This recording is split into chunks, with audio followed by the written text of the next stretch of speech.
zero?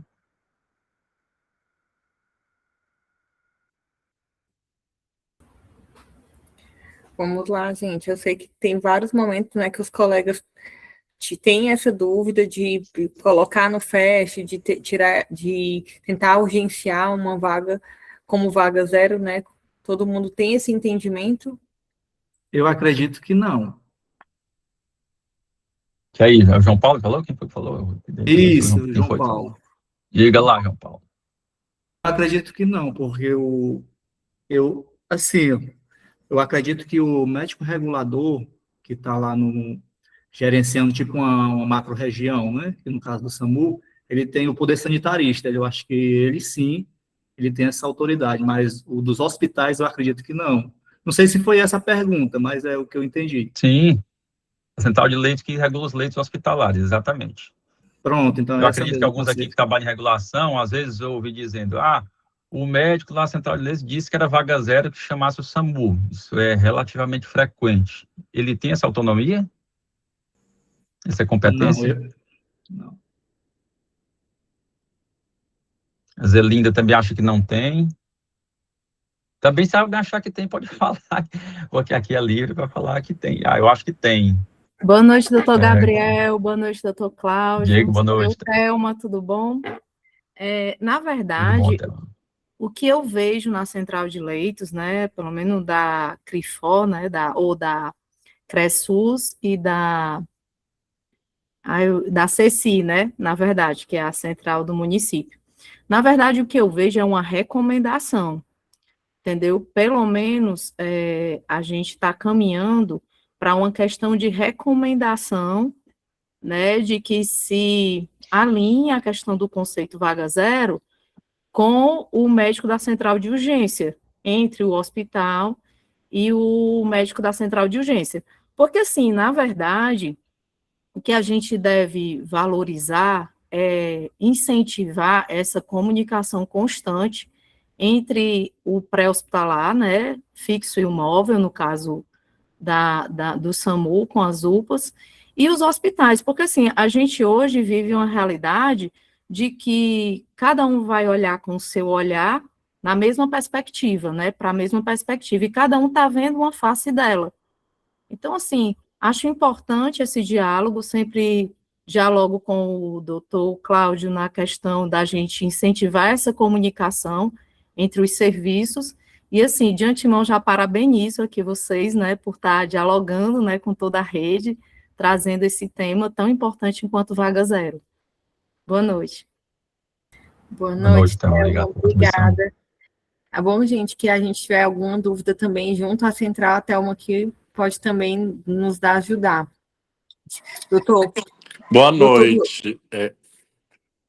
Posso falar? Boa noite, Diogo.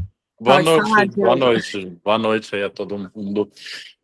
Em relação à regulação de leitos, ou seja, a regulação de leito vai regular leito, ela não vai regular porta. Eu acho que realmente a vaga zero é do SAMU, que regula urgência e emergência.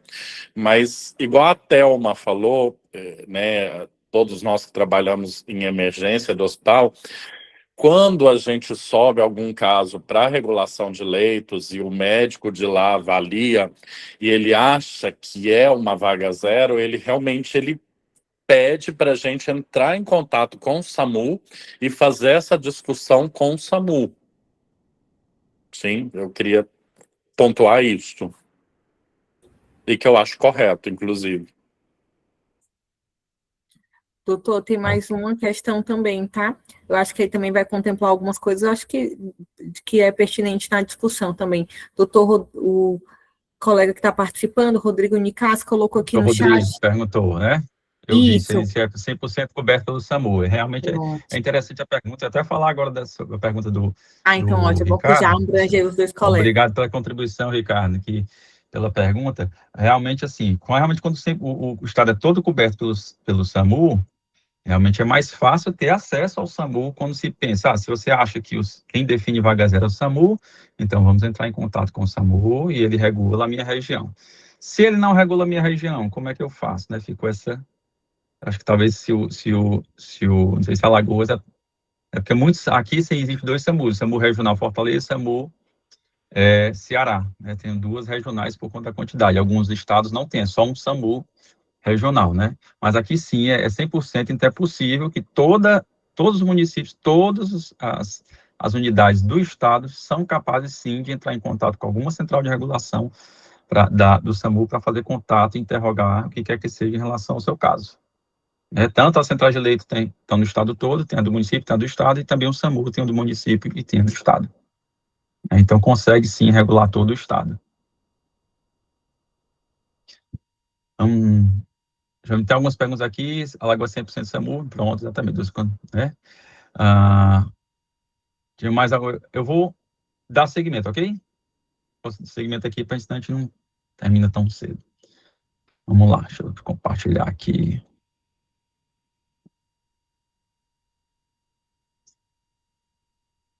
Vou voltar aqui para cá.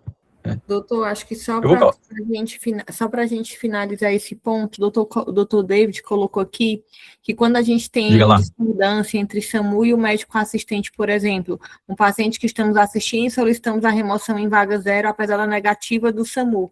A orientação é inserir na central.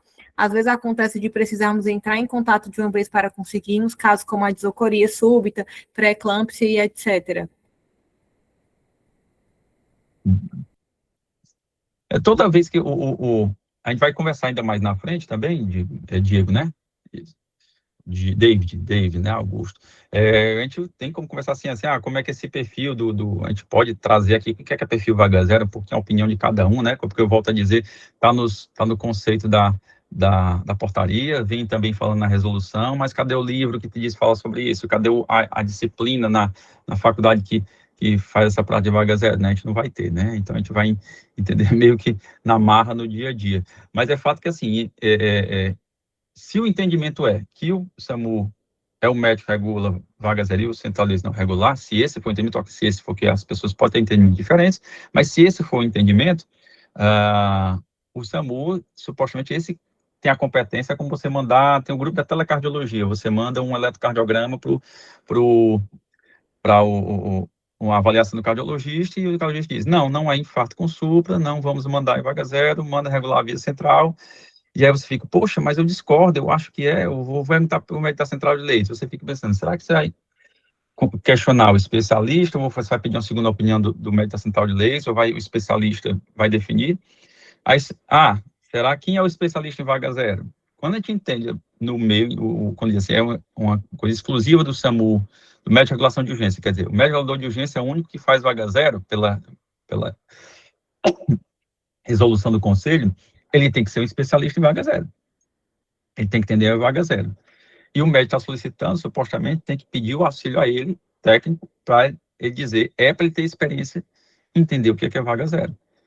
E aí, então, como diz se for para receber, acatar. Se a pessoa disser não é vaga zero, o caminho alternativo é tentar regular o leito. Né? Se não vai mandar em vaga zero, o caminho alternativo é regular o leito. Vai ter que confiar no julgamento do médico regulador de urgência. Então, o máximo de dados possíveis que você tiver para nutrir o regulador de urgência, para ele conseguir definir se é vaga zero ou não. Se faltar dados, pode ser que ele defina que não é vaga zero, mas faltava algum dado. Na hora que você consegue um dado a mais, será que mudou o perfil? Então, é dinâmico, é bastante dinâmico. Não sei se responde a sua pergunta, que eu deixo falar. Vamos seguir? Doutor, agora a gente tem a presença do chefe de equipe da regulação também, né, para discutir um caso, às vezes colocando ali uma terceira opinião. Bom, sobre o chefe de equipe, a gente também vai conversar um pouquinho nesse diálogo, né? O Cláudio pode falar, o Márcio também, se quiser falar aí à vontade, mas o que normalmente acontece com o chefe de equipe, eu dou plantão como chefe de equipe, tanto no SAMU Fortaleza como no SAMU Ceará. Nesses 2 serviços, qualquer médico regulador tem prerrogativa de vaga zero.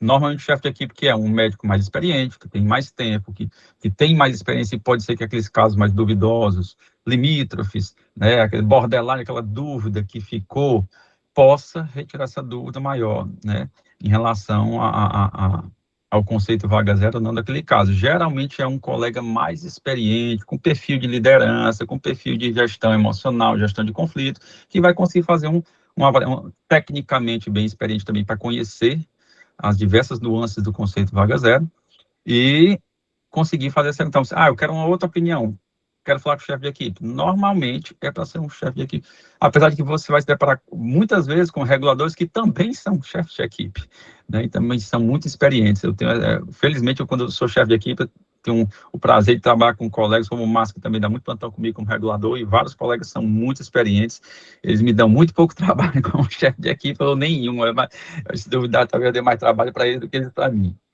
né? Mas então é isso, chefe de equipe, geralmente, no que a gente tem visto no dia a dia aqui do Fortaleza Ceará, são médicos mais experientes, que têm mais tempo no serviço e conseguem tirar mais dúvidas em relação ao caso. Mas sim, é de acesso aos colegas que estão solicitando a regulação, tem que ser de acesso, claro. Eu quero falar com o chefe de equipe, a gente tem que estar acessível, né? Ok? Podemos seguir? Vamos em frente. Doutor, obrigada. Okay? Esse daqui foi uma consulta feita em 2021 no CRM Ceará sobre a Central de Leitos, justamente para saber se o médico da Central de Leitos teria a mesma prerrogativa Central do SAMU. Essa pergunta que eu fiz foi uma consulta do CRM, que foi feita em 2021, que tem exatamente essa pergunta que eu passei para vocês, né? E aí vocês falaram as opiniões de vocês, vamos ver qual é a opinião do conselho dessa época aqui, 2021, né?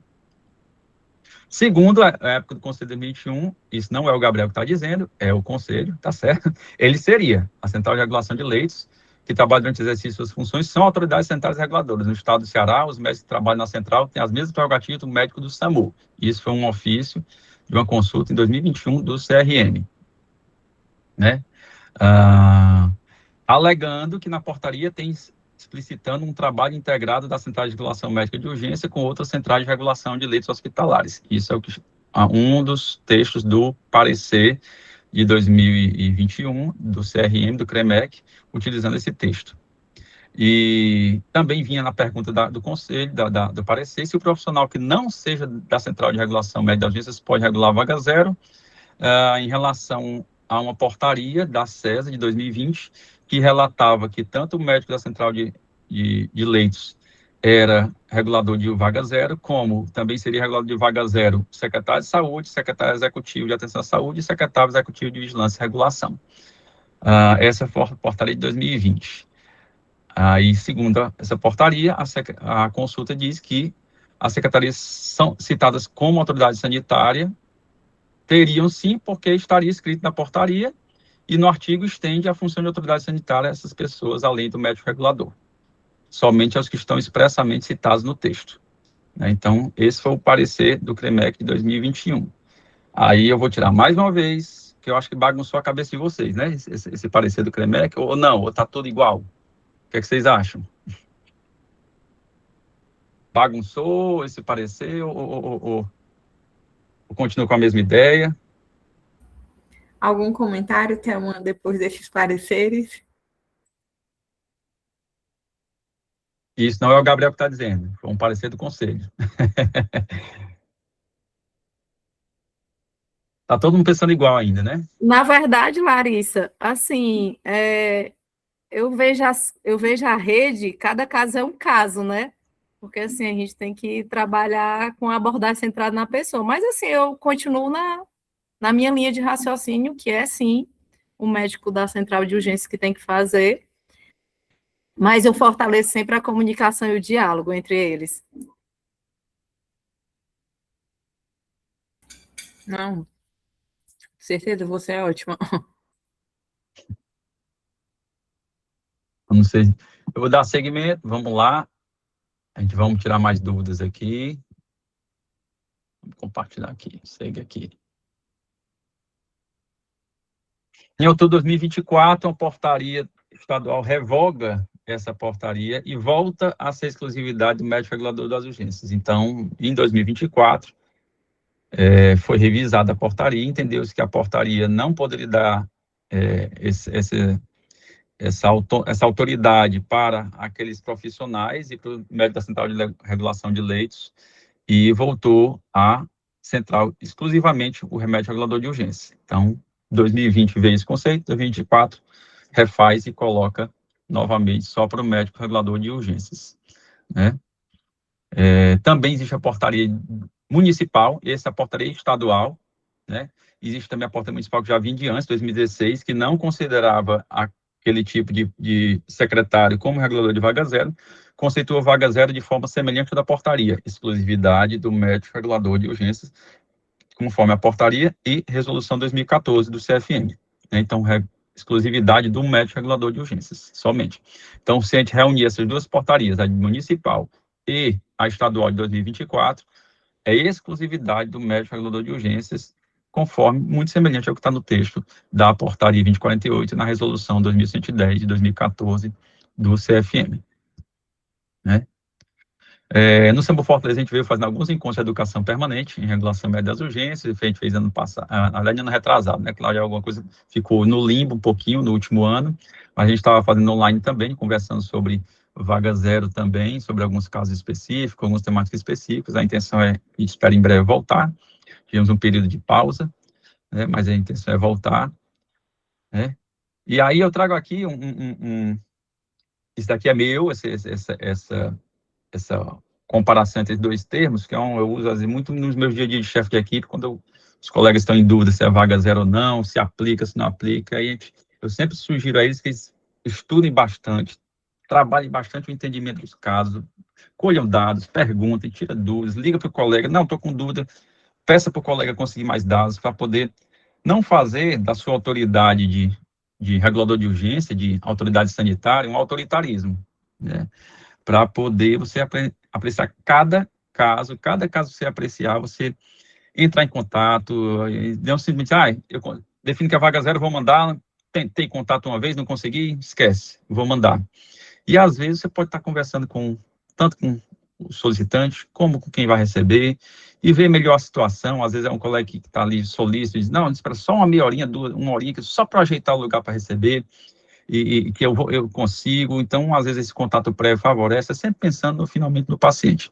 Eu trago essa palavra porque, às vezes, você querer dizer, vou aceitar a vaga zero, vou encaminhar, e o serviço que se vire, aí você vai meio que trabalhando com aquele conceito, lá daquelas matérias jornalísticas ali, e daquele primeiro parecer do Cremerne, né, lá do Rio Grande do Norte, quando ele dizia que você colocar sem checar, sem avaliar, e de forma, né, indistinta, qualquer caso como vaga zero, superlotando e piorando o atendimento digno dos pacientes de emergência, você também pode ser autuado como negligente ou imprudente. Isso foi antes do surgimento da resolução de 2014, né, porque tinha esse vácuo dos conselhos em relação à vaga zero, e aí 2014 veio, foi bastante tempo, desde 2002 para 2014, 12 anos para o CFM regulamentar algo num conceito que saiu 12 anos antes, né, mas o diálogo sempre vai ser bom para poder gerenciar conflito, por isso que a gente diz, o chefe de equipe geralmente tem que ter uma capacidade de gerenciamento de conflito, porque sempre vai estar, como disse o próprio vice-presidente do CFM, o nosso sistema sempre está em falência, sempre está em contingência, sempre está em colapso.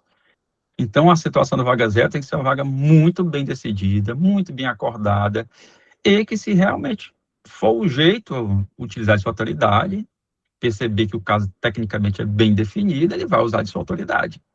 E o médico receptor tem que acatar, né? Mas o diálogo sempre para evitar conflitos, para poder a gente conseguir, inclusive é porque a gente trabalha com a gente está em diálogo sempre o tempo todo, quantas funções a gente dá, está toda semana lidando, plantando aquela escala, está sempre com o mesmo chefe de equipe entrando em contato da mesma escala também, e você pode realmente favorecer bastante o diálogo e a resolução dos pacientes se tiver um bom diálogo entre os médicos das unidades, né? Entre os chefes de equipe principalmente.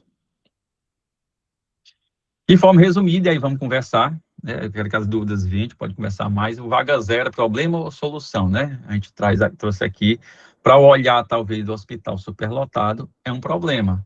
Para o médico regulador de urgência ou para o médico solicitante, né, é uma solução. Na verdade, o médico solicitante, principalmente, não é uma solução. Tira esse paciente daqui e leva para um hospital melhor, né? É uma solução. Mas e aí, quem define isso, né, com muita expertise, tem que ser o médico regulador de urgências. Central de Lei de Urgência, de Regulação de Urgência, versus Central de Regulação de Internacional de Leitos Hospitalares, seguindo nossas portarias, quem regula urgência é quem está na central de regulação de urgência. O médico regulador de urgência é o médico da central de regulação de urgência. Quem pode fazer vaga zero é o médico da central de regulação de urgências, e não o médico da central de regulação de leitos. Né? Então, temos as prerrogativas reguladoras e gestoras. Né? Então, o que é que a gente gerencia? Alguém falou aqui, a gente trabalha com a porta de urgência. Né? Então, eu quero mandar em vaga zero para o leito de UTI. Será que o médico do SAMU tem essa competência da central de regulação de urgência? Tem a competência de colocar o paciente dentro do leito de UTI em vaga zero? Existe isso. Né? E o hospital, receptor, pode recusar ou não recebimento de paciente em vaga zero? Né? Alegando que não tem lugar, que não tem um lugar fixo. Né? Será que ele pode ou não? Né? E o caso clínico? É vaga zero ou não é vaga zero? Eu vou tirar de novo aqui. Quem aqui acha que é vaga zero, quem dá mais, quem dá menos. A gente passou aquele caso clínico. Eu vou botar aqui só para poder vocês verem de novo, para relembrar, né? Plantão noturno. Querem remover em vaga zero, paciente renal crônico, perder hemodiálise, estaria subindo o nível de creatinina e que só tem diálise amanhã. Acha que não dá para guardar. E traz esses dados de frequência cardíaca, respiratória, satura 96% em ambiente, Glasgow 15, a ureia de ontem 101, de hoje 152, está subindo, creatina 3.1, hoje 4.5, gás pH 7.31, bicarbonato 15, CO2 32 e o potássio de ontem 5, veio 5.4. E aí, é vaga zero ou não é? Vou tirar aqui a compartilhamento de tela, se alguém quiser comentar, já está finalmente, a gente já vai entrar no diálogo, já são os slides finais. Ele é ou não é vaga zero? O que é que vocês acham? Na verdade, é o último, né? Foi o último slide. Em seguida, tem só um obrigado. E a gente abre aqui, também abre a fala aí para o Cláudio e o Márcio, se quiserem falar. Né? Aqui foi uma apresentação. Aqui a gente está aberta a diálogo. Isso aqui foram disparadores, resoluções, muita coisa aqui, como eu disse, não, a maioria das coisas não é o Gabriel que diz, são os textos, portarias, resolução, e aí vamos conversar aqui um pouquinho. Está aberta a fala para diálogo. Vou até botar no mudo meu microfone aqui.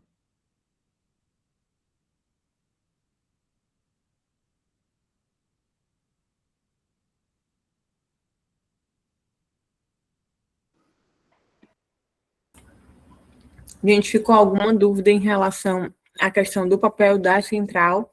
Vocês podem tirar dúvida, porque hoje a Thelma também, que está dando esse suporte maior em relação à central de Fortaleza, ela está sempre acompanhando, ela é a pessoa que mais tem um pensamento em rede, então, assim, eu acho que é um momento pertinente para vocês tirarem as dúvidas. Não é só sobre o caso, não, é sobre vaga zero em geral, conflito chefe de equipe com do médico solicitante, que não quer, acha que é vaga zero, mas o SAMU disse que não é, o chefe de equipe que vai receber está dizendo que não consegue receber, e o SAMU está dizendo que tem que receber, como é que é isso daí, esses conflitos, como é que a gente faz? Cláudio e Márcio pode dar também a experiência de vocês, a Dalgisa pediu para falar. Diga lá, Dalgisa. Boa noite, doutor Gabriel, Cláudio, Thelma, Larissa, boa noite.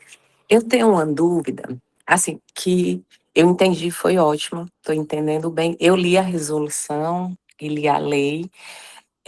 Assim, minha dúvida, nas unidades que eu trabalho, o que é que a gente tem de orientação?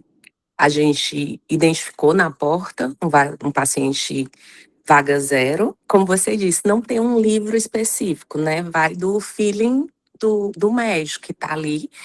Mas, tipo, eu recebi um paciente de um infarto com supra.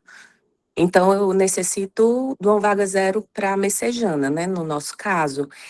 Assim, sempre eu aviso o chefe de equipe, ele diz, não, ok, tô sabendo, pode solicitar. Mas minha dúvida é que sempre que eu ligo, a primeira coisa que me perguntam é, já colocou na central de leitos? Aí minha dúvida é essa, talvez até uma possa.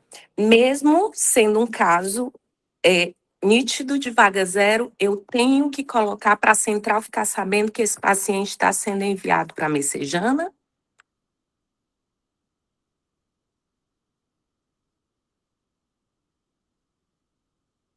Oi? Cláudio, pega essa aí, Cláudio.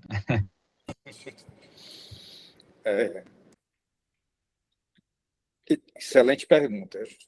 Eu vejo assim, tá? Eu vou contextualizar um pouco para entrar na tua pergunta, tá, Davi? Tá Mas, ótimo. a priori, sim, precisa. Mas quando a política começou a ser criada, né, ela foi publicada em 2003 e em 2000, a 2048, ela tentou organizar um sistema regional de atenção às urgências, né? Um sistema regional, um sistema estadual. E, na época, eu costumo brincar assim, que era totalmente diferente da agora. Na época, existia uma superlotação de todos os hospitais de urgência do país, né? Não existe hoje, né? Brincadeirinha, né? E o Ministério estava criando dois serviços, que era o Serviço de Atendimento Móvel nas Urgências, que é o SAMU, e criando a Central de Regulação das Urgências, que era o 92. Então, quando a gente fala SAMU 92, a gente está falando de duas coisas separadas. Está falando do SAMU, está falando da CRU. Né?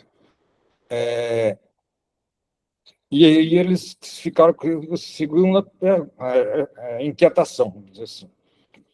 A gente vai colocar a ambulância no país todo, regulada pela Central de Regulação, pegando pacientes em urgência em casa e no meio da rua, vamos dizer assim, e levando para hospitais que já estão lotados. Então, a gente tem que, de alguma forma, enquanto a superlotação nos hospitais não se resolve, garantir que esse paciente seja acolhido e atendido. Né? Afinal, o SAMU é um serviço de atendimento móvel de urgência. Então, tem que garantir que esse paciente, sendo levado para um serviço de atendimento móvel, seja atendido. Né? Então, o hospital, não existia UPA na época, como diz Gabriel, o hospital não poderia dizer que não tem leito de internação, não vou receber esse paciente na porta, no pronto-socorro, que era o nome à época, né? Para garantir que esse paciente seja atendido. Né? Então, a primeira coisa que fica disso eu não posso utilizar um conceito de urgência que é para garantir o atendimento de urgência para a internação. Então, a Central de Regulação das Urgências, ela não regula as internações, ela regula o atendimento de urgência, seja ele a cirurgia, seja ele a hemodinâmica, seja ele uma trombectomia, seja ele o que for. Né? Então, eu tenho que garantir esse atendimento. Então, em paralelo a isso, aqui em Fortaleza, eu preciso informar a central que é responsável pela regulação de leitos, que existe um paciente que está indo para tal local, pela Central de Regulação das Urgências, que vai necessitar de um leito. E aí é a outra grande questão. A Central de Regulação de Leitos, elas, em geral, não regulam leitos, ela regula vagas que os hospitais dão. Se os hospitais não derem as vagas, ele não vai conseguir ver que existe um leito vago. Porque até hoje, o modelo hospitalocêntrico de internação, nesse modelo, o hospital continua dono dos leitos. Não é a central de internação que é a dona. Era para ser, mas não é ainda. disso a gente não consegue, é uma cascata. A gente foram criadas as UPAs para poder diminuir essa superlotação, mas com a demanda contínua e a redução histórica dos leitos de internação só tirou os pacientes que eram para estar internados, aumentando o tempo de espera dele num pré-hospitalar fixo, né? Então, a gente não conseguiu ainda resolver o problema. A gente precisa de mais leitos, a gente precisa otimizar esse giro de leitos dentro do hospital, que já correu para que hospitais que fazem cirurgias relativas completas com a cirurgia de urgência, eu preciso otimizar o pronto-socorro, o atendimento médico, o exame que custa lá dentro, otimizar o diagnóstico definitivo desse paciente, a conduta na urgência, otimizar isso. E depois do hospital, eu preciso otimizar a deshospitalização. E hoje se fala da desupalização, né? Enquanto a gente não otimizar isso, vai continuar o gargalho, vai continuar a superlotação e vai continuar o vaga zero. Deu certo entender, Logínia? Entendi sim, doutor Cláudio, doutor Gabriel, entendi. Era exatamente isso. Ele deu uma aula, né? Ele aproveitou para dar uma aula, obrigada. Mas era essa, Isso que eu realmente. passei para ele. A gente solicita realmente a vaga zero SAMU, mas comunica, né, a central para que eles fiquem informados. Que eu entendo, é o que você disse, essa cascata mesmo. Não vou perder essa oportunidade. A vaga zero não é o SAMU que dá, é a Central de Regulação das Urgências. Separar tá. o que é SAMU e o que é CRU. Acabou ficando o SAMU, ficou linkado, CRU, né? Hoje a gente acaba se referindo ao SAMU. Separar isso. É a evolução, eu acredito que é a evolução do processo também, sabe? Acaba que, como essa dependência dessas transferências sofre muito a interferência da necessidade do recurso do SAMU, não tem hoje como desvincular. É como se fosse uma língua que evolui para uma coisa só, né? Acaba que o SAMU e a Central de Regulação de Urgência em algum momento se transformou numa coisa só e viram que foi benéfico e ficou, né? A Marília levantou a mão. Marília? É mais ou menos isso que eu ia falar, Márcio, porque, pelo que eu entendi da pergunta em questão, eu estava perguntando muito assim, se eles já viram que é um infarto com supra, né, já foi autorizado seguir para o hospital, por que avisar a Central de Regulação de Urgências, né? Mesmo porque, além da gente ser, de tudo que o Cláudio falou, né, que a gente regula o atendimento do paciente, a gente regula também o recurso que vai remover esse paciente, né? Porque, afinal de contas, um paciente com infarto com supra é para ser removido por uma unidade avançada, de suporte avançado. Então, a gente vai, além de regular o atendimento dele, a gente vai regular o atendimento dele diante das unidades avançadas, juntamente com todos os outros pacientes com urgência da nossa área de cobertura, seja o SAMU Fortaleza, seja o SAMU Ceará, né? Então, a gente tem que estar ciente dos pacientes em vaga zero que estão sendo removidos aos hospitais, né? Porque muitos deles são removidos pelo próprio SAMU, né?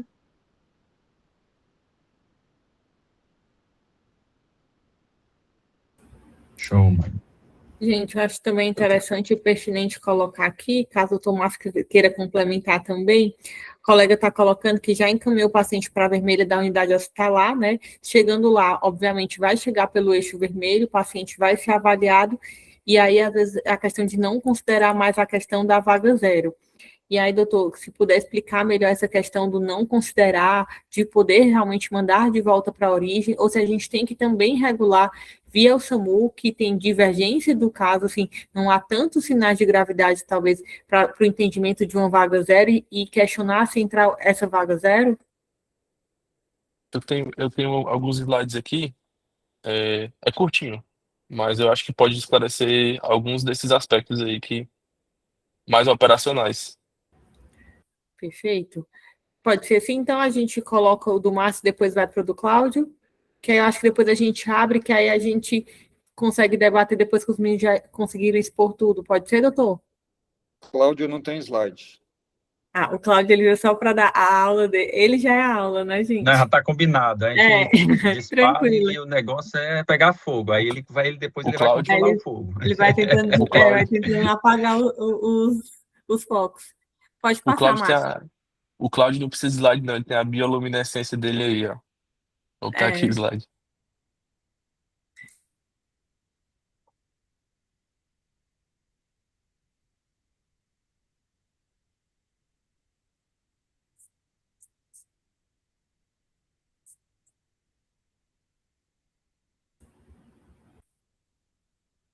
Vocês estão conseguindo ver? Sim. Beleza, dando certo. Pronto. O meu slide que a gente vai apresentar é o seguinte. A gente começa aqui com a seguinte proposição, né? Existe uma teoria do direito que chama pirâmide de Kelsen. Pirâmide de Kelsen trata que os direitos eles são hierarquizados. E no nível mais superior dessa escala tem a Constituição, né? Dentro da Constituição a gente tem que a saúde é direito de todos e dever do Estado. Então, todas as evoluções do sistema de saúde que vem a posterior, elas vêm como normativas, como leis, e vêm derivados da Constituição, né? Que no artigo 6º trata sobre especificamente isso. Vou dar um briefing do que tem para apresentar. Seria conhecer as origens da base de normativas, fazer o possível para poder evitar chover no molhado, né? Nossos colegas brilharam aí com a apresentação. Dar um conceito operacional do que seria essa vaga zero, como ela funciona. O que não é vaga zero, o fluxo de decisão do regulador, limitações de suporte e ética, né, desse transporte, dessa regulação de vaga zero. E no final, alguns casos simples, só para exemplificar o que a gente discutiu, né, o que a gente pode discutir a posteriori. Vaga zero é uma decisão sanitária excepcional, como já foi dito anteriormente, e o objetivo é garantir um atendimento imediato para o paciente que tem essa demanda de forma imediata, né? O objetivo é que os valores da vida, né, proteger e respeitar a vida, e dessa forma a gente traça um fluxo que não é o ordinário, de forma a priorizar aquilo que é mais importante, né, que é a vida daquele paciente que precisa daquele recurso. Organizar a rede no sentido de que muitas vezes aquele paciente pode não estar sendo visto pela rede da forma adequada, e esse solicitação de vaga zero chega muitas vezes para a gente como um grito de socorro, né, para aquele paciente que tem essa demanda, que pode vir a ter um dano muito grande, caso não seja atendido, e que pode ter benefício com a terapêutica ou com uma medida específica, né, que possa ser tomada naquele momento.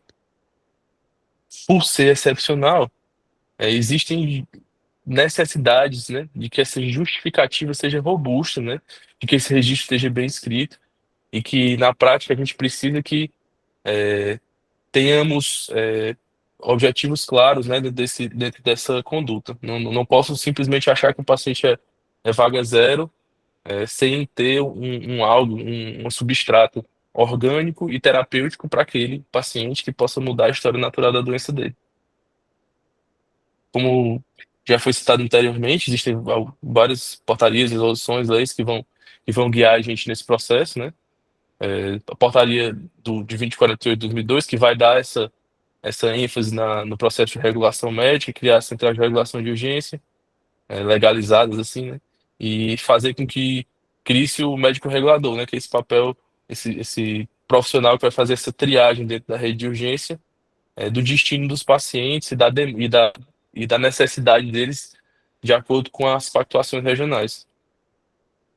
Logo depois vem a resolução do CFM, que vai definir mais refinadamente, né, o que é que são essas prerrogativas e as exclusividades e necessidades e responsabilidades do médico regulador, do médico da origem, para que a gente consiga definir cada profissional ali, o que é que ele vai ter de responsabilidade naquele atendimento.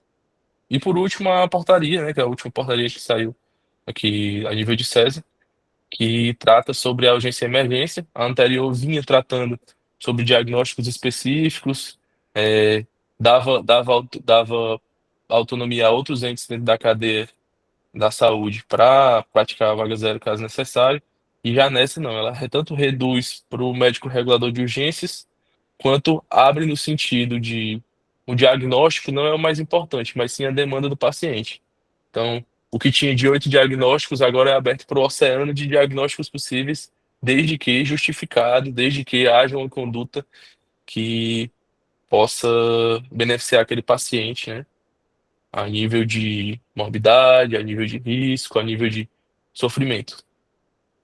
A linha geral Mas é posso que... te rapidinho, aproveitando Pode. tua fala aí, é porque tu falou, ele abriu para um leque de diagnóstico gigantesco, e aí isso é muito interessante essa sua fala, porque eu também falo muito isso para quem me pergunta, para os médicos novatos que estão regulando, eu digo, e aqui pergunta para mim sobre vaga zero para tirar mais dúvida, eu digo, ó, você tem que ser um médico excepcional, estudar pra caramba, por quê? Porque na medicina, o vaga zero, de forma assim, não tem um conceito, não está no livro, né, como eu falei, a Dalgisa falou, eu me disse que não falei, não está no livro, mas você imaginar, todas as emergências, existe algum ponto que ele chega naquele risco de morte iminente ou sofrimento intenso, né? Ele está, igual eu disse assim, na UTI o paciente está grave, mas estável, né? O paciente está grave e estável, então ele está no risco de morte imediata, ele está grave, mas estável, né? Então, mas quando é que ele chega grave e ponto de risco de morte iminente? E aí você tem uma medicina inteira para trabalhar nisso. Então você tem que conhecer obstetrícia, neonatologia, para saber quando é esse caso aqui eu passei. Será que é uma urgência dialítica que precisa, porque senão ele vai morrer já já? Ou dá para esperar?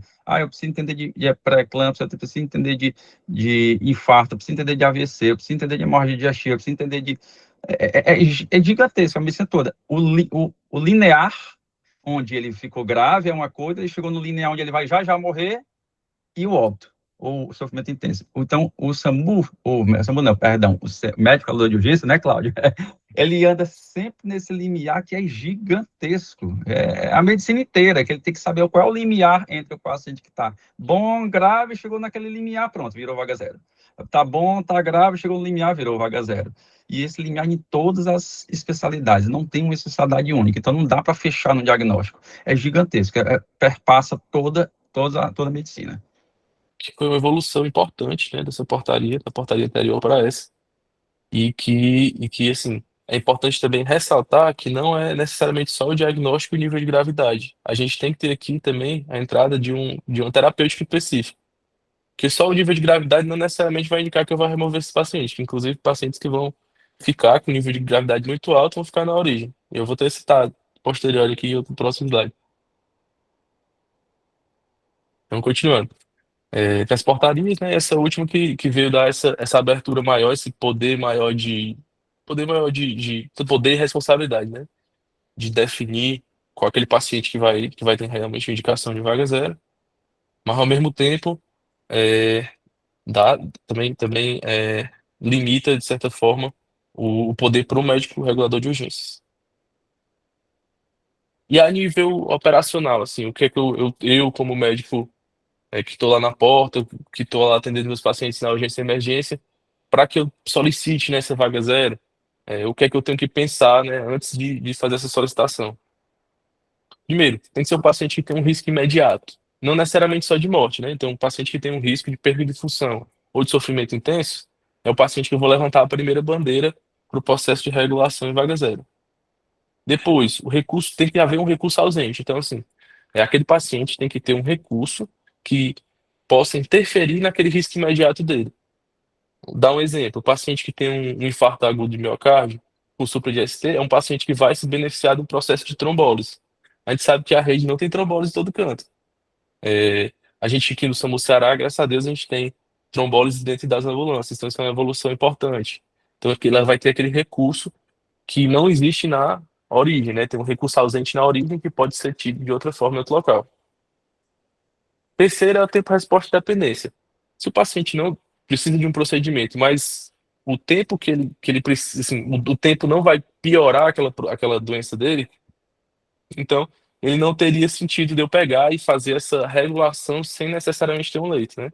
Eu posso aguardar, se houver tempo, se não houver uma tempo-resposta de dependência, eu consigo aguardar para um momento mais oportuno, né? Com leite disponível, com suporte de equipe disponível. E aí é a terceira bandeira que a gente levantaria para definir é, essa vaga zero, né? O quarto é o destino possível, com a melhor capacidade assistencial disponível, né, para aquele paciente. Obviamente que hoje a gente tem uma rede hierarquizada e que a gente consegue atender da melhor forma alguns pacientes, sem necessariamente que ele vá diretamente para o terciário. Então, esse escalonamento de rede, ele existe para quê? Para que eu consiga evitar que o terciário, aquilo que só consegue ser feito num terciário, é, eu perca tempo com esse paciente. Perca tempo no sentido de demorar para que ele chegue lá. Então, o paciente terciário, ele vai direto para o terciário, e o secundário, ele consegue ser atendido no terciário e não atrasa o atendimento do paciente terciário lá no hospital terciário. E, por fim, um contato com o hospital, né, justificativo, e tudo isso tem que estar registrado, né, porque como a gente está fazendo aqui procedimentos fora do ordinário, né, procedimentos extraordinários, a gente tem que ter esse embasamento bem descrito, né, para que a gente consiga garantir uma segurança jurídica posterior. Lembrando que a pergunta que chave aqui para esse paciente, se ele vai ou não ter uma indicação de vaga zero, seria se existe um recurso que muda o desfecho desse paciente agora, né, nesses momentos. No fluxo prático, eu perguntaria se tem um risco imediato, depois, se esse recurso não pode ser feito na origem, se o recurso muda o prognóstico, o recurso que eu estou solicitando, né? Qual o melhor destino possível dentro das pactuações regionais, melhor destino possível, né? Obviamente que tem, vamos lá, eu sei que tem colangiopancreatografia retrógrada no HU, só que o HU é uma porta fechada, então não é o destino possível para mim. Então eu vou tentar ver as outras possibilidades que são possíveis para mim. No HGF tem, mas não tem hoje, tem amanhã, no Centro Central tem, mas tem dias específicos para isso. Então a gente vai ver o melhor destino possível naquele momento.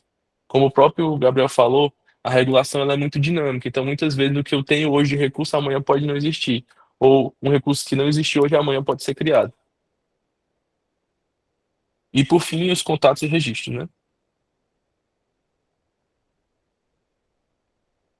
O tempo-resposta. Aí como é que acontece dentro da central de regulação? A origem solicita, com o paciente com aquela demanda específica, a regulação vai avaliar risco e prioridade, tanto para definir, como a Marília disse, que a gente é responsável por grande parte dos transportes, principalmente os pacientes mais graves. Então a gente vai fazer essa triagem de nível de gravidade para que a gente consiga mandar os pacientes que tenham maior gravidade primeiro, quanto também avaliar o risco daquele transporte. Comunicação com o destino, e a gente acaba fazendo essa comunicação com o destino para informar, né, esse paciente que vai chegar, para dizer que esse paciente vai chegar, e aí, da melhor forma possível, o destino consiga receber esse paciente, acolher e dar a solução à demanda dele. E, por fim, né, a intervenção, para a gente seria tanto o transporte quanto o atendimento mesmo do paciente, que mude o prognóstico dele. Então, esse é o eixo principal da nossa decisão clínica. Um exemplo, um IAM com supra, né, vai passar por toda essa cadeia, vai ver que se tem uma prioridade grande, que é um paciente que tem uma tempo-resposta de dependência, ver se tem recurso capaz de fazer essa remoção, se tem um recurso, caso não tenha, a gente consegue fazer essa remoção, e aí vai dar essa solução, né, dar essa mitigação de dano, mitigação de risco para o paciente. O atraso muda a mortalidade, gera sequela, sofrimento, esse tempo-resposta de dependência, né, que é muito importante. Então, sempre que for pensar em vaga zero, a gente tem que pensar que o paciente tem uma demanda, que a gente tem que ter algo que vai intervir naquela demanda dele e que vai melhorar o prognóstico dele. E se o destino vai ter disponível aquele recurso que ele precisa. E sabendo que o destino muitas vezes não é o perfeito, mas é o que a gente tem naquela hora e assim, que vai melhorar de alguma forma para aquele paciente. E o que não seria vaga zero, então? Um atalho para um leito de UTI. Como o Gabriel já tinha falado anteriormente, o paciente que tem uma gravidade grande, mas que está em algum nível de suporte ali na unidade, que não necessita ser transportado a nível de tempo-resposta de dependência, ele consegue, de certa forma, aguardar até que um leito de UTI seja disponibilizado. Então, ligar para o SAMU, ó, eu quero a vaga zero porque eu preciso de um leito de UTI para esse paciente. Ó, mas tá precisando de alguma coisa específica, algum conduto específico agora, nesse momento? Não, ele está com todas as condutas que podem modificar o diagnóstico, a história natural da doença dele. Então, esse paciente não teria uma indicação de vaga zero naquele momento inicialmente. Esvaziamento da origem. Ah, tá muito lotado aqui, eu preciso levar para outro hospital. Não é necessariamente uma necessidade de vaga zero, né? Esse paciente tem que ser regulado. Transferência por comodidade. Não é, eu preciso terceirizar a responsabilidade para o hospital regional, porque o hospital regional é que tem a responsabilidade de atender paciente grave. Não, você tem que fazer o possível para aquele paciente nas suas medidas para poder você conseguir transferir ele da melhor forma, no melhor momento possível, e isso vai variar muito do paciente, vai variar muito do recurso que você tem no momento.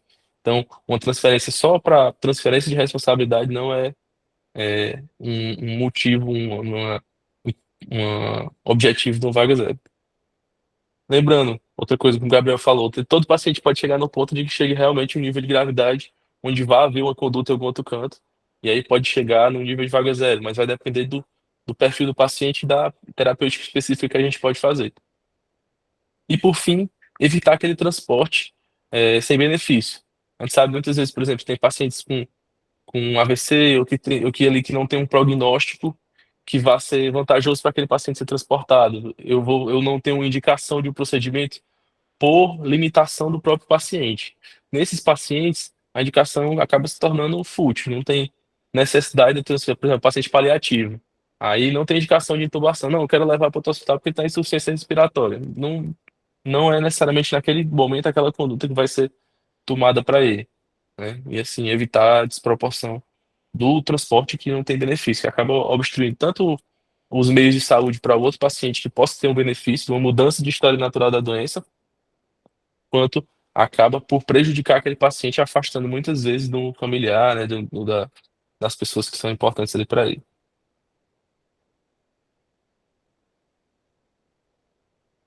E aí lembrar que o SAMU, no caso, a vaga zero não é a única saída para um paciente de uma unidade hospitalar, né? Tem o paciente que vai de vaga zero, obviamente, ele tem que ter o risco imediato, recurso urgente, tempo de resposta dependente, mas também tem a central de leitos, de pacientes graves já sobre cuidado, já todo feito aquela estabilização inicial, consegue aguardar na unidade.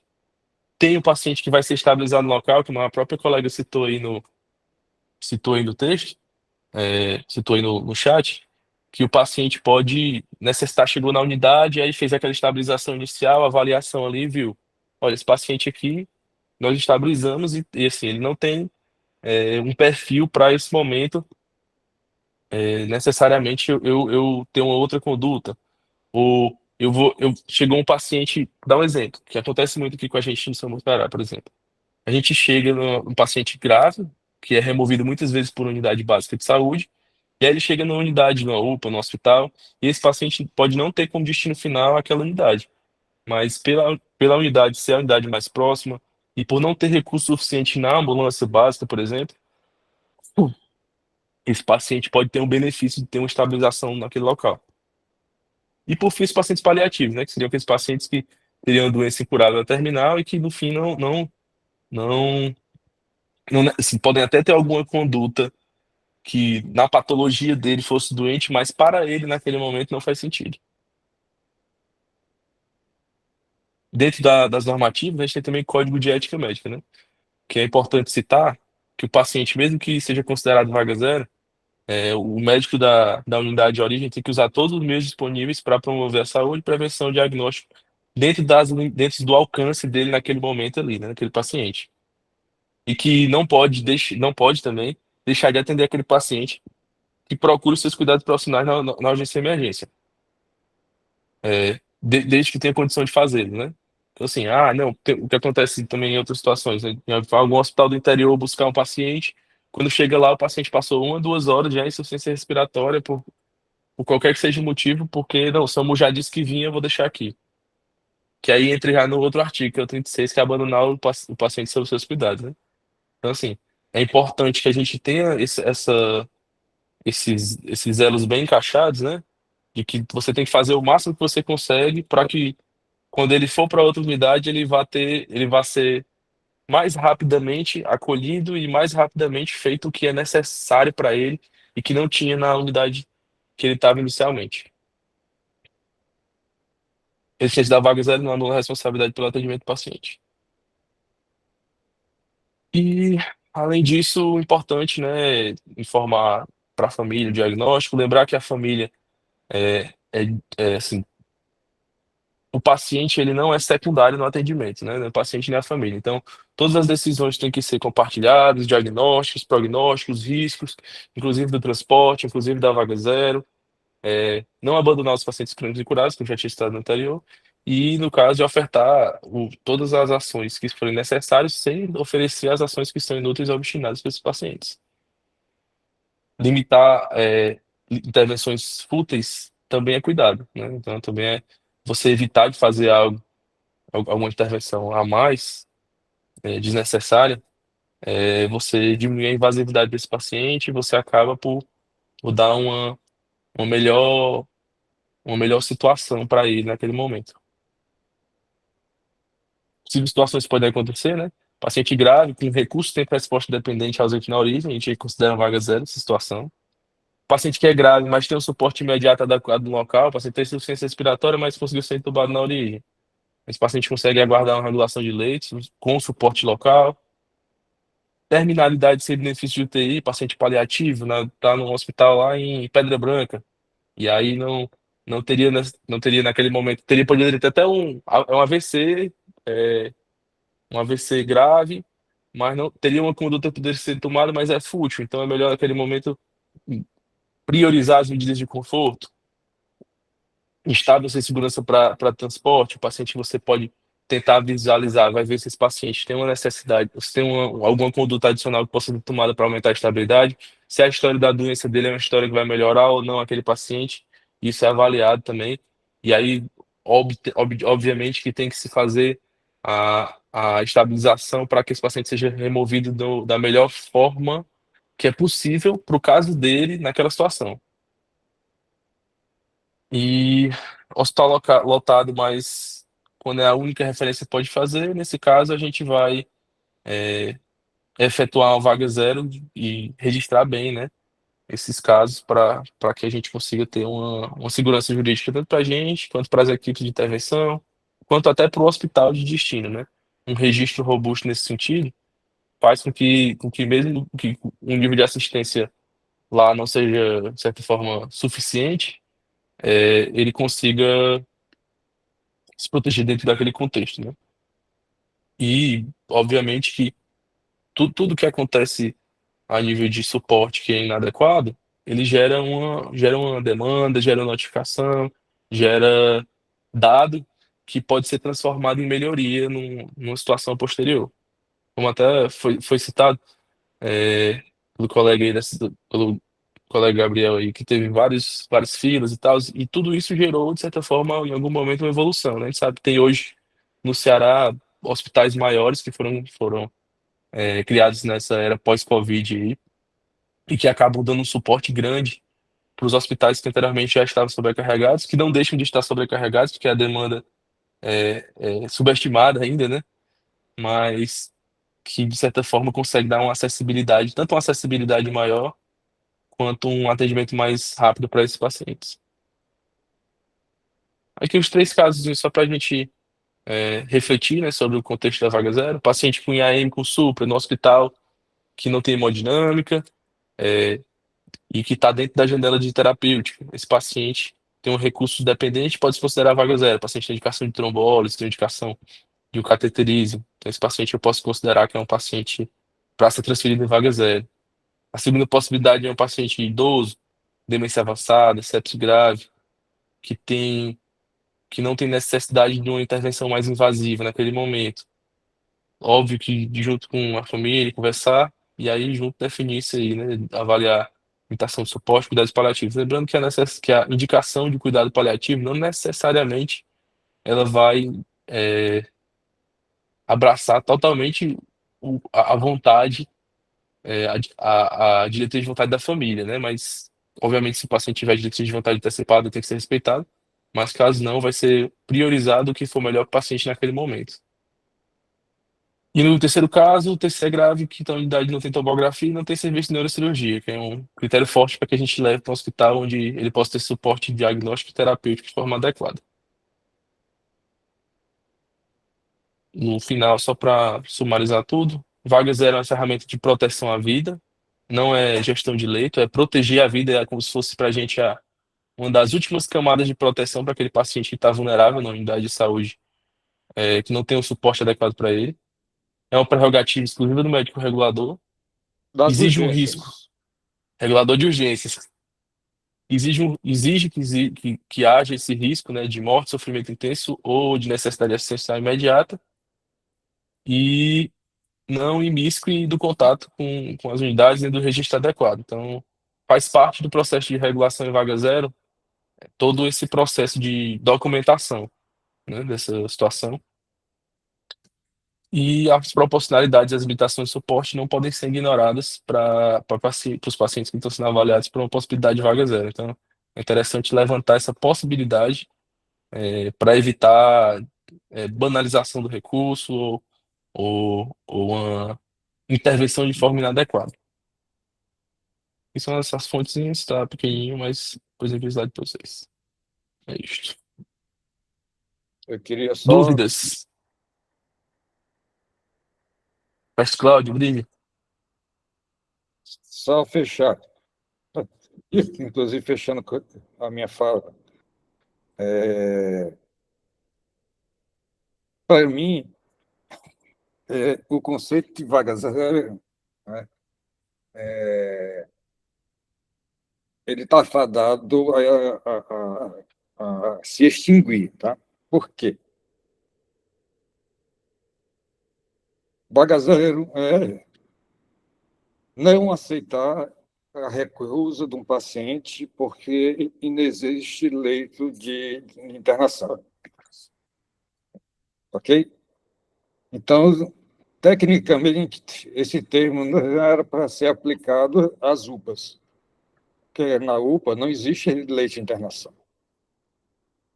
Então, tecnicamente, a partir desse conceito, não pode dizer que o paciente vai ficar na UPA tal, em vaga zero, porque eles não têm leito de internação, porque eles não têm mesmo, leito de observação, 24 horas. Tá? Esse é o primeiro ponto. E por que é que fica na UPA? Porque o médico regulador está investido, né? Está investido da função de autoridade sanitária, não de autoritário sanitário, né? Como disse o Gabriel, que é uma fala que eu repito muito também. Tá? Se eu sou autoridade sanitária, a central de regulação não é do SAMU, é a central de regulação da rede, responsável por coordenar, mitigar, levar o paciente certo para o local certo, considerando que toda a rede está esgotada, em qual local vai ficar esse paciente, deixando o perfil, enfim. A regulação das urgências, que é a autoridade sanitária. É a mesma coisa para acontecer em qualquer ponto de cuidar de urgência da rede. Então, eu estou utilizando a minha autoridade sanitária em qualquer situação, inclusive no risco iminente de morte. Então, o que na época, 2002, colocou a vaga zero só para enfatizar isso, ficou com um destaque maior do que o destaque da autoridade sanitária. Eu sou autoridade sanitária, eu estou vendo a rede, então a minha decisão, eu te comunico que é essa, independente se está em risco de morte ou não, porque se seu perfil é secundário e você tem condições ou não tem condições, mas a rede toda não tem condições, eu disse que esse paciente vai ficar aí, que é a região mais próxima do domicílio de saúde dele. Então, exercer a autoridade sanitária, não necessariamente exercer a vaga zero.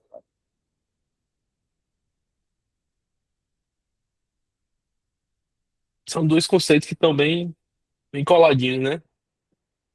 Com dois conceitos também coladinhos. E aí acaba que se sobrepõe em alguns aspectos. Acho que o Neto tá batindo e levantou a mão. Quer falar, Neto? Doutor, boa noite. Boa Vocês noite. comentaram sobre critério de vaga zero, condição tempo dependente, fator de estrutura na unidade. E às vezes é bem fácil a gente identificar isso e passar para o colega da regulação, né? VM com supra, uma vez sem janela, que a gente documenta bem, e normalmente não tem muita conversa, é bem simples regular. Aí eu queria perguntar assim, sobre hemorragia digestiva. O que é que a gente tem de critério mais objetivo para a gente passar por regulador e se tem um critério bem definido quanto a isso? Neto, deu sorte, viu? Que a Já gente tem tirei aqui foi o... Gabriel, Pode Já abrir, tirei Gabriel, foi que não dá o pra fugir mundo. dessa, não. Só repete a O Gabriel pergunta é aí, Neto. cirurgião. Deixa eu te anunciar, Gabriel. O Gabriel é Tá cirurgião lá e na ele anúncio, tá lá no é. anúncio do seu pista digestivo. Tá lá no anúncio. Parece que Diga, Neto, Endoscopista, é um tema, endoscopista meu e da minha família. é um tema pergunta aí de novo, Neto. que leva a alguns questionamentos, né? Porque às vezes os colegas acham que qualquer tipo de sangramento ali já é critério de vaga zero e não é bem assim. Assim, sendo Inclusive, bem nós tivemos sincero, aqui. Diga lá, Neto, pergunta de novo. já peguei paciente com rebaixamento de consciência, paciente com necessidade de uso de nora, em função de hipotensão, paciente que caiu 5 pontos de HB de um dia para o outro, e a gente não consegue vaga zero. Aí eu queria saber mais ou menos o que é que vocês têm de conceito bem objetivo, assim, para a gente rastrear, documentar e passar para a regulação. E se existe esse conceito bem definido. E no IAM, no AVC, tudo é bem claro, não deixa muita margem para a gente discutir. Aí eu queria saber se tem algo tão claro assim para a hemorragia digestiva também. Pois é, eu trago mais uma vez, inclusive nós tivemos um desses encontros do SAMU Fortaleza, teve um deles, uma das temáticas que construiu foi sobre a hemorragia digestiva, que eu falei sobre a hemorragia digestiva, e como eu estava falando, que eu falei, aproveitei a fala do Márcio para citar, em qualquer especialidade vai existir muita dúvida de onde está esse limiar aqui, qual vaga zero? Eu me lembro que uma vez estava regulando Aqui, né? kernícteros, meu Deus, kernícteros. É sanguíneo transfusão ou não é sanguíneo transfusão? Tem que ter aquela tabela de quantos dias nascido, quantas semanas. Eu preciso da tabela, não sei, eu vou ter que pescar na tabela, porque como é que eu vou indicar que é sanguíneo transfusão com risco de kerníctero? Então, não é a minha especialidade. Lá vai eu para a tabela para ver se está direitinho, o nível de bilirrubina tá. Então, onde é que está essa... É na neonatologia, é na obstetrícia, é na hemorragia digestiva, é na urgência ali. Esse caso é urgência dialítica ou não é? A gente teve um dia também da urgência dialítica, o colega Neto falou, ele até citou o mnemônico AEIOU, acidose refratária, eletrólise sem controle, intoxicação dialisável, overload, sobrecarga e uremia, né? O AEIOU clássico da urgência dialítica. Então, se não está nenhum desses, não seria urgência dialítica, não é vaga zero.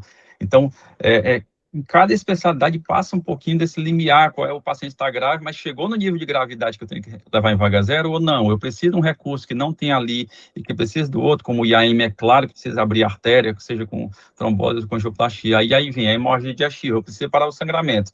E aí, realmente, na endoscopia existem critérios, é tema de congresso, inclusive, que é muito pouco utilizado, os critérios técnicos, que são os critérios de Blatchford, Glasgow-Blatchford, são os critérios mais amplamente aceitos, que incluem vários itens, tem uma tabela com score que você tem que somar, né? Nem eu vou lembrar decorado aqui quais são, porque tem hemoglobina, ureia, se tem melena, se tem hematema, se não tem, aí nível pressórico, e tem isso. Então, é uma lista com várias coisas, e ainda mais eu vou ampliar um pouquinho, porque você pode dizer, esse caso é vaga zero. Quando você diz assim, ele fez estabilidade hemodinâmica, precisou usar nora, esse paciente precisa de intervenção, ele vai precisar, toda hemorragia digestiva não varicosa, a recomendação técnica é fazer até 24 horas, em que as primeiras 12 horas são de estabilização, você só encaminha, não necessita a sala de endoscopia antes das 12 horas. Há estudos mostrando que quando você apressa demais a ida para a sala de endoscopia, você piora o desfecho, porque você peca na estabilização prévia, então só vai mesmo aquela exceção mesmo, tentou, bota ali a atitude heróica, e as hemorragias varicosas, idealmente, até 12 horas, né, das varizes esofágicas. Então, também com as primeiras 6 horas, idealmente indicadas para... Então, assim, tem esses critérios. E aí você diz, foi para nora, eu não consigo vaga zero. Aí vem uma outra nuance que entra assim, que vai além do vaga zero e a gente vai expandindo. Por exemplo, Ah, é vaga zero. Mas aí vaga zero, ele precisa dessa estabilização prévia. Aí a pergunta, tem como fazer da unidade de origem?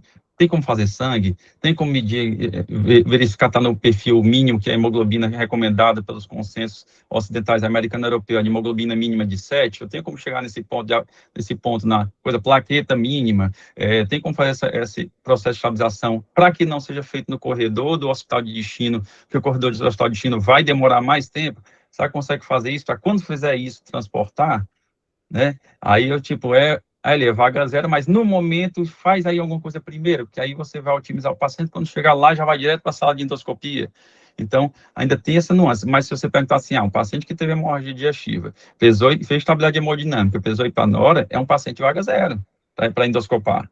Você tem que estabilizar, tanto para transporte, para estabilizar o paciente para endoscopia, e colocar na sala de endoscopia, o mais rápido possível, dentro das primeiras 24 horas, idealmente nas primeiras 12 horas. E aí eu dizia, todo mundo vai conhecer os critérios de Blatchford? Não, nem os endoscopistas usam muito, é tema de congresso, os endoscopistas usam muito pouco o critério de Blatchford, usam mais os critérios gerais, perda de estabilidade hemodinâmica, né, hematêmese, sangue vivo, paciente com cirrose prévia, com suspeita de varizes esofágica, também é muito rápido, que tem que ser feito, né, então usa mais esses critérios gerais do que propriamente o score técnico que está definido pelos consensos de endoscopia ocidentais, que são o europeu e o americano. Então, de forma geral, quando você pergunta se é vaga zero, é vaga zero. Então, não, o regulador disse que não é. Aí você vai dizer, bom, ele é autoridade, mas eu posso questionar. Posso questionar. Passa para o chefe de equipe, que é mais experiente. Ele continua dizendo que não é vaga zero. Aí você está acatando, mas você vai entrar, justamente, eu vou mandar um processo para a ouvidoria, que eu vou questionar, o paciente está assim, assado. Você conseguiu dar todos os dados do médico regulador bem direitinho, se ficar tecnicamente bem definido, algum erro técnico houve daquele médico regulador. Ela é inexperiente, não conhecia o processo, não quis pedir ajuda a um colega mais experiente, né? É muito difícil, eu conheço, como eu disse, eu trabalho nos 2 SAMUs, acho pouco provável que um chefe de equipe bom, mas aí você que conversou, não sei quem foi que você conversou, pode haver algumas questões, mas eu sou endoscopista, para mim é muito claro saber o que é vaga zero não é na hemorragia digestiva, mas que não é, às vezes, pode não ser tão claro.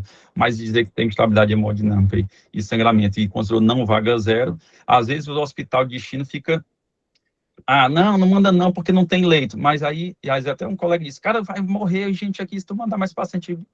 Mas não é pessoal, é como diz, não é o Gabriel que está dizendo, é a lei, é a resolução, está lá escrito, o paciente vai morrer se ficar no lugar, eu tenho que mandar para ir, não importa se está superlotado, eu não posso assumir a negativa de que não tem onde colocar o paciente para não mandar o paciente. Eu vou ter que mandar porque é o recurso imediato à vida, está dito ali na hierarquia que é você e só tem você, eu tenho que mandar, eu não tenho outro canto.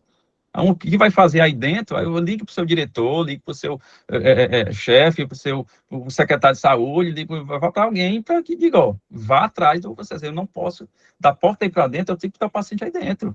Né? Senão ele vai morrer naquele canto. Eu não posso represar o paciente porque no seu lugar está lotado. O SAMU é móvel, como o Claudio disse, é móvel. Eu não vou manter o paciente dentro da ambulância porque a unidade não quer saber, porque o meu leito de estabilização está vago, mas caso a minha unidade precise daquele leito, e o SAMU fique com o seu paciente no carro, porque eu quero guardar esse leito para caso chegue uma parada na minha unidade. Não, o paciente chegou, aquele paciente daquele leito. Então, quem tem essa autonomia, essa autoridade sanitária, é o chefe é o médico da Central de Regulação de Urgências, né, que aqui confunde com o SAMU, né, claro, confunde-se com o SAMU, ainda se confunde com o SAMU, né? Mas ele tem essa autoridade. E tem que ter conhecimento técnico amplo de toda a medicina, de todas as urgências médicas, em todas as especialidades. Se não conhece, vai atrás, vai estudar. Vai tirar dúvida, tira do colega experiente, vai para o livro. Hoje em dia, a internet, o acesso é fácil. Não sei, como eu disse, eu não sei qual o nível de Kernicles, de seguinte transfusão, vou olhar da tabela. Não, é seguinte transfusão, então não pode ficar aí, não. Vamos levar para seguinte transfusão. Eu fui atrás. Pergunto, ei, tu se lembra qual é o. Tu sabe disso daqui direitinho? Me diz aí, me lembra. Eu vi em tal canto. A gente tira, isso aí a gente tem que fazer. O que importa é o paciente resolver. Tem IA também, Open Evidence, né? Open Evidence está aí para tirar na hora, tirar aquela dúvida, ajuda bastante. Também já entrei algumas vezes na Open Evidence para fazer alguns treinamentos também. Mas eu não sei se tirei sua dúvida, Neto. Espero que sim, dos demais aí. Bom, estamos aí abertos. A Marília levantou a mão aí para poder falar. Eu não sei, Neto, só Neto, por favor, esclarecer sua dúvida, Neto.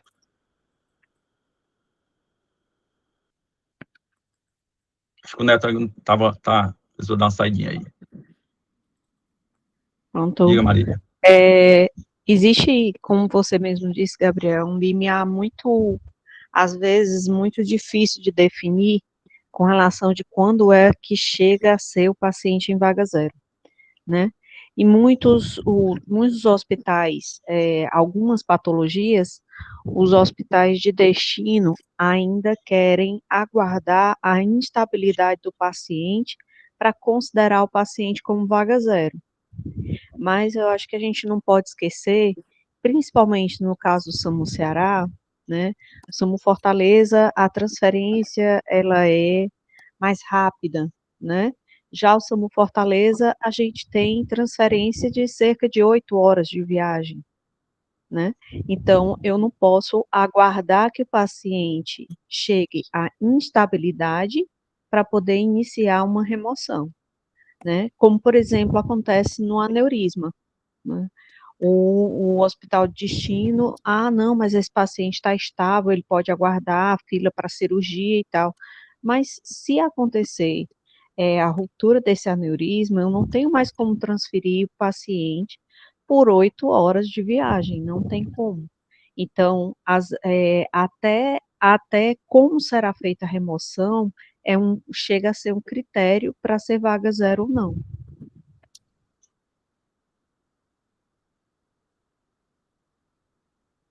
Acho que a Marla também levantou a mão.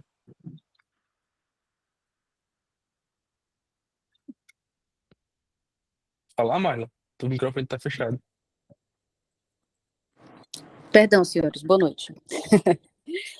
Sobre a vaga zero, não tem uma interface, pelo menos eu tenho uma dificuldade especial, que é o contato quando ele vem a solicitação de uma unidade privada. Tem alguma orientação específica com relação a quando vem uma solicitação de uma unidade privada? Por exemplo, teve uma situação em que o paciente não tinha uma determinada cobertura e o solicitante foi o próprio colega do plantão, e era um IAM. Tem alguma orientação específica escrita? E peço desculpa se isso já foi enviado antes, no começo da aula, mas é porque eu não tive contato no início. Obrigada.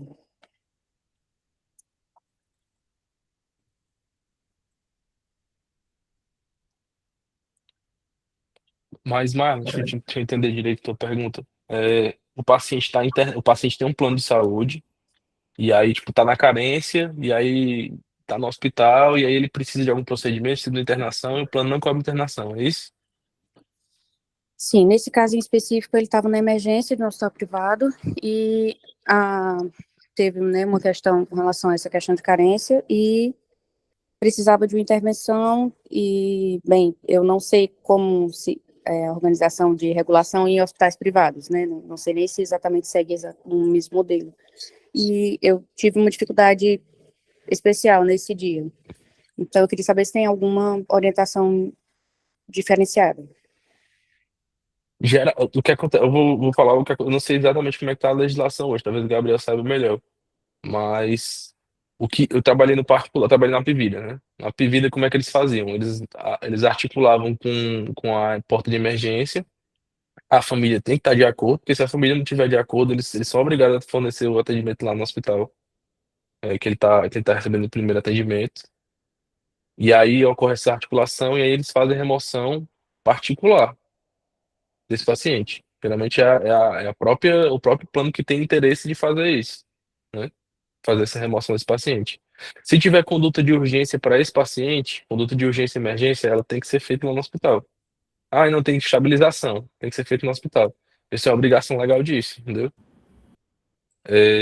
Geralmente isso é muito visto caso a caso. Muito visto caso a caso.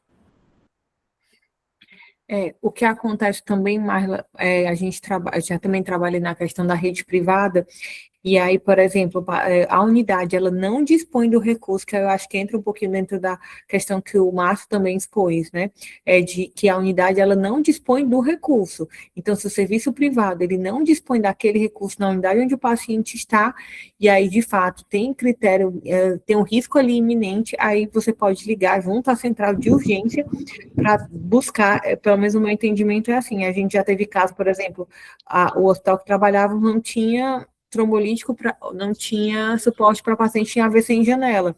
A gente, na unidade particular, fazia o chamado via SAMU e o paciente ia para avaliação no HGF. Se tivesse critério, de fato, fosse visualizado que tinha indicação do tratamento, ficava na unidade, senão volta para a origem. Via de regra, o paciente não pode ser prejudicado por demora, né? No caso, se ocorrer, digamos, que está lá no hospital e aí o hospital não diz que não tem trombolítico, precisa fazer uma trombólise, liga para o SAMU, esse paciente vai ser regulado como um paciente normal da rede. Se depois for necessário fazer o, o Estado cobrar esse valor, alguma coisa do tipo, ele cobra depois, mas tem que ser feito, resolvido o problema do paciente. Neste caso em específico, doutor, tinha sim um suporte no local, mas o paciente não tinha cobertura e a condição era realmente alterada, né, pelo tempo de resposta, porque era um infarto mesmo. Tu sabes o diagnóstico? Era infarto, no caso dele? Sim. Eu acho que aí, como tem risco iminente, a unidade tem que fazer e a parte financeira é discutida posterior, não se vai ser cobertura particular, o plano vai arcar porque tinha um risco iminente. Eu acho que isso aí entra mais na questão burocrática, se tem um suporte na unidade. Tinha, Agora isso que eu sim. tô falando. Agora sim, Mas não, ele não tinha cobertura e o dia foi de um plantão com bastante oportunidade de aprendizado, para não dizer outra coisa.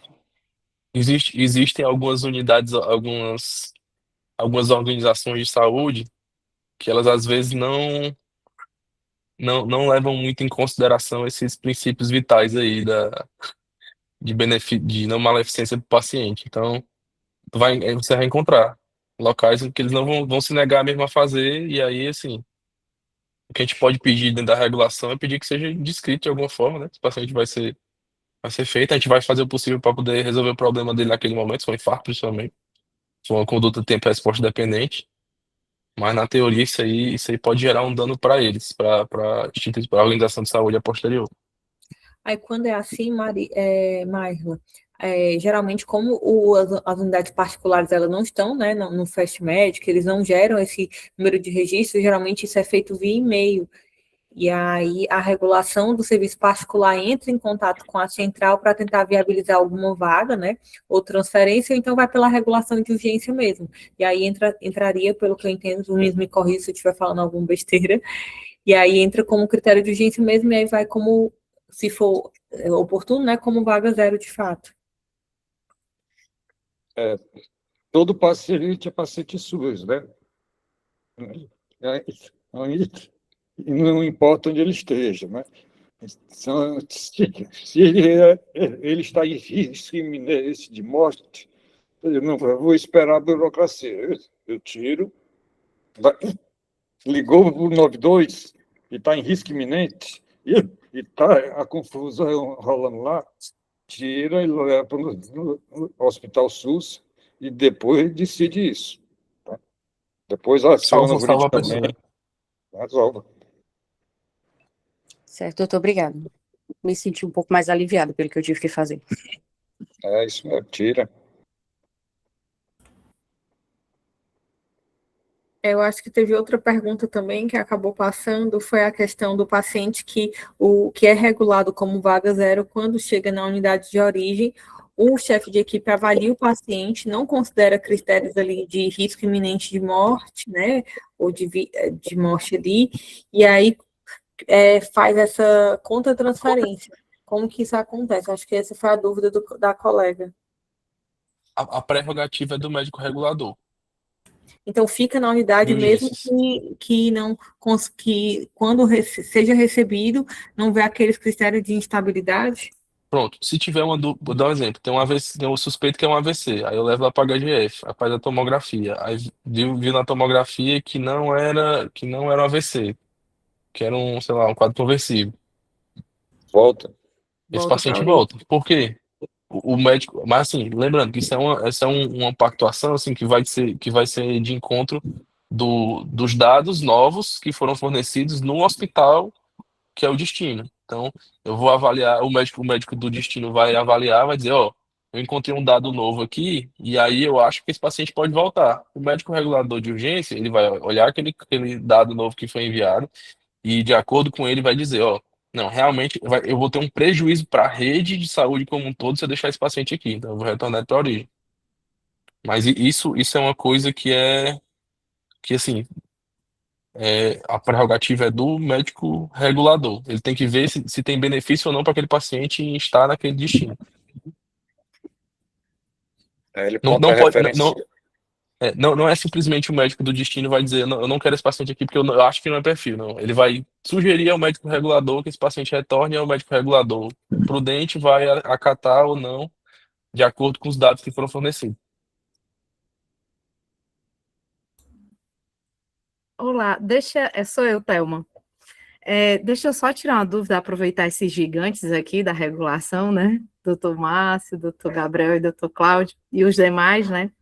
Porque eu estou no processo de aprendizado e com muita vontade de avançar nessa rede. Deixa eu fazer uma pergunta para vocês. Eu sempre tive dúvida, porque como se trata de pré-hospitalar, seja o SAMU, né, o pré-hospitalar móvel, e a UPA, o pré-hospitalar fixo, eu sempre tive dúvida nesses retornos, sabe? O paciente vai, faz o exame e retorna conforme desfecho, né, do exame que foi realizado na unidade de destino. Mas eu só queria uma reflexão. Ele vai voltar para um pré-hospitalar, né?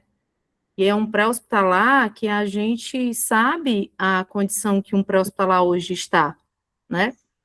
É claro que é uma conduta médica, é uma autoridade sanitária, é um diálogo que é feito e um acordo que é pactuado, mas, assim, eu sempre gostaria dessa reflexão, de trazer aqui que a gente está lidando com um pré-hospitalar.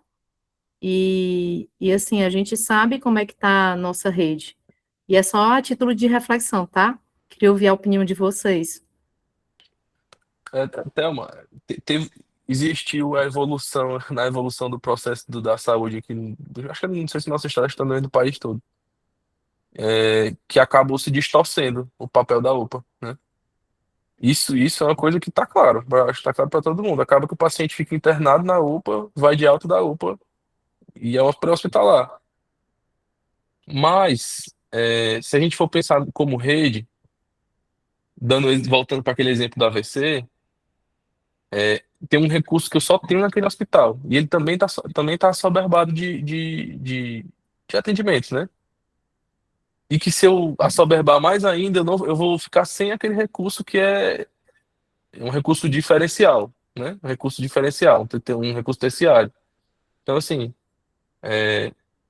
eu, eu acredito que a evolução a nível de número de leitos, enfim, tem que ocorrer, né? Tem que ocorrer, em algum momento vai ter que ocorrer, se houver pressão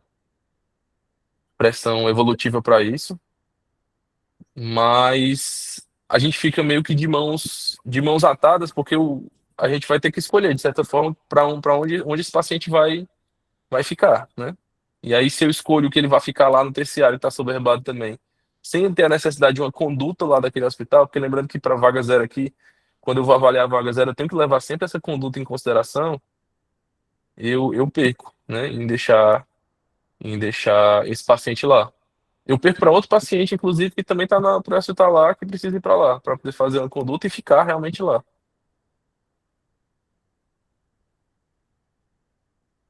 Esse paciente tem que voltar. Se não é do perfil do hospital terciário, e tu volta para a origem. É quando é Não, referenciado. doutor Cláudio, eu até concordo que ele precise voltar, sabe? O senhor sabe como é que eu sou bem. Então, assim, eu até concordo, mas, assim, o meu questionamento aqui não é ele voltar, é para onde voltar. E aí eu concordo com vocês que a gente tem que trabalhar o giro de leito, a gente tem que trabalhar a eficiência do leito, e é isso aí. Só queria fazer a reflexão mesmo dessa volta Não, para a UPA, não a Volta para questão a do. origem. Eu porque posso é porque a até gente pensa muito em origem, pensar entendeu? em levá-lo para outra origem, para outra UPA, por exemplo. Tá? Mas é uma complicação grande, burocrática de convencimento. Sim, sim, entendo. Obrigada, doutor Cláudio. Obrigada, Tomás. Inclusive, Thelma, Essa semana mesmo, nós tivemos um caso de um paciente que estava na UPA de Quixadá e que existia uma suspeita de AVCH, né? E eu combinei com a Central de Leitos do Estado para ela permanecer na busca pelo leito do paciente enquanto a gente fazia a avaliação, né, com a tomografia e tudo, porque caso não fosse AVC, a gente poderia seguir diretamente para o leito de UTI. Mas é aquela coisa, né, como o Márcio disse, né, o leito de UTI é uma bênção, né, a gente nem sempre vai ter, então a gente muitas vezes vai ter que voltar para a origem. Não tem outra solução. E seja ela a origem UPA, ou seja ela a origem hospital, o que importa é ter o recurso que o paciente está precisando naquele momento para manter-se vivo e, e sem prejuízo, né, para ele. Essa articulação, como a própria Marília estava falando, esse paciente aí só tinha uma vaga, o paciente saiu de Quixadá para fazer tomografia, para ver se tinha, como é que estava em Fortaleza, e aí o único leito de UTI que tinha era em Itauá. Nossa. Aí, enfim, então assim, a gente acaba que faz o melhor que dá. E é essa inteligência, essa comunicação, essa articulação entre as centrais de regulação de urgências e de leitos que traz benefícios também, né? Então, assim, acaba que, por exemplo, chega na origem um paciente que parecia ter indicação de vaga zero, não tem indicação de vaga zero. E aí acaba que a gente consegue informar, né? Ou se não, um paciente que tinha perfil UTI, e aí chegou lá, o paciente está com perfil de enfermaria, é um leito de UTI que a gente vai liberar assim, né, entre aspas, né? Vai informar Não esses ocupar. dados novos, né? Hã? Ou não ocupar. E isso, informar esses dados novos, né? Porque essa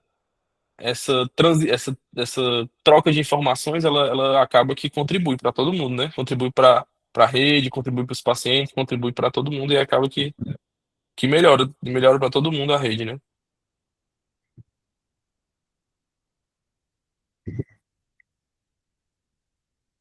Só uma pergunta básica. A gente vai até que horas mesmo? Rapaz, deu Eu acho que a gente consegue já. Alguém tem mais encerrar, alguma né? pontuação? Acho que de maneira geral a gente conseguiu contemplar, acho que as dúvidas mais pertinentes, né? Eu acho que já foi uma troca rica, eu acho que a Thelma conseguiu contribuir, vocês, assim, inquestionável, né? O que trouxeram, realmente a gente tem mais que agradecer essa integração.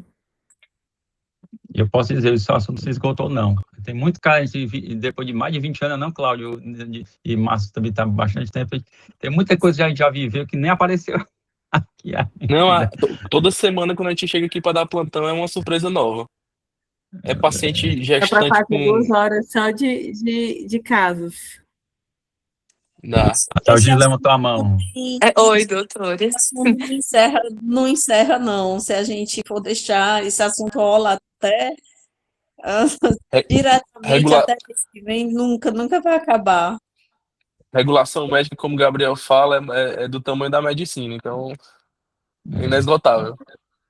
É mais ou menos isso. Eu ia dizer, se deixar, a gente passa a noite aqui e o tema é praticamente inesgotável.